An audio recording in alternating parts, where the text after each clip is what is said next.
ఎందుకు నవ్వుతున్నావు? అసలు మీరింత కామెడీ చేసినప్పుడు మరి నవ్వు రాదా? అయినా దీనికి మీకు ఏంటి సంబంధం?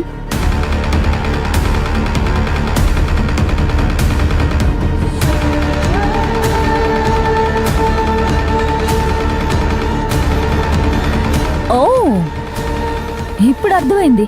ఆది రావణ్ మంచి ఫ్రెండ్స్ కదా. ఇదంతా ఆది వేసిన ప్లాన్ అన్నమాట.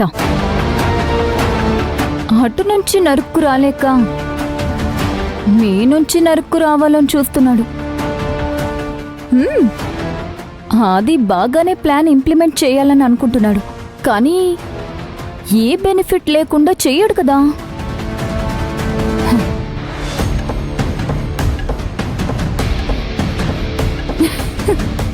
ఏంటో.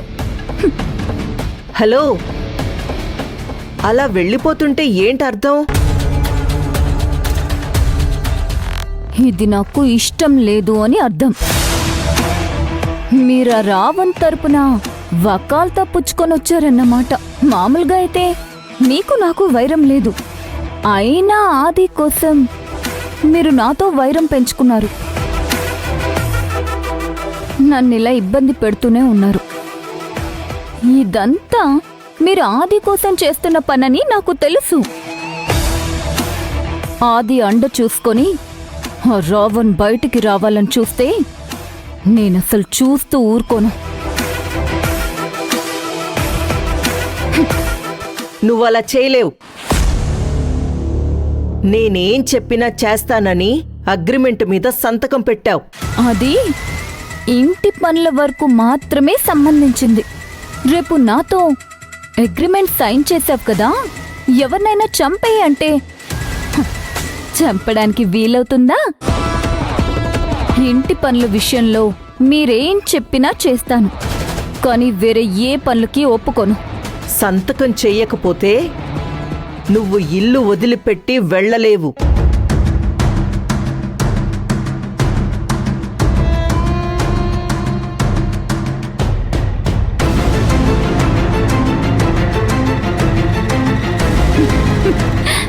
ఈ డ్రామాలన్నీ నేను చాలా చూశాను. రౌండప్ చేసి నన్ను కన్ఫ్యూజ్ చేయాలని అనుకుంటున్నారేమో.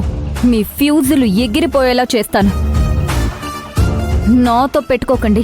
ప్రతి దానికి ఒక లిమిట్ ఉంటుంది. ఇది నేను చెయ్యను అని చెప్తున్నానంటే చెయ్యను అంతే. భిక్షాటన చేసేవాళ్లు కూడా 1-2 సార్లు పొమ్మంటే వెనక్కి వెళ్ళిపోతారు.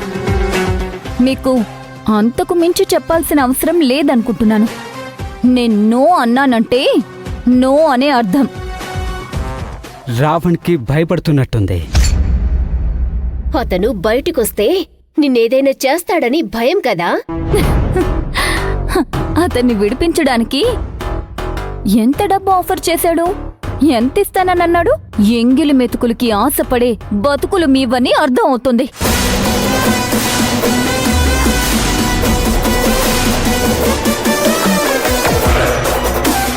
ఆ రావణుస్తే నిన్నేదో చేస్తాడని నీకు భయం కదా? హేయ్, ఎవరు ఎవరికి భయపడేది? నన్ను కానీ నా కుటుంబాన్ని కానీ ముట్టుకునే శక్తి ఎవ్వరికీ లేదు.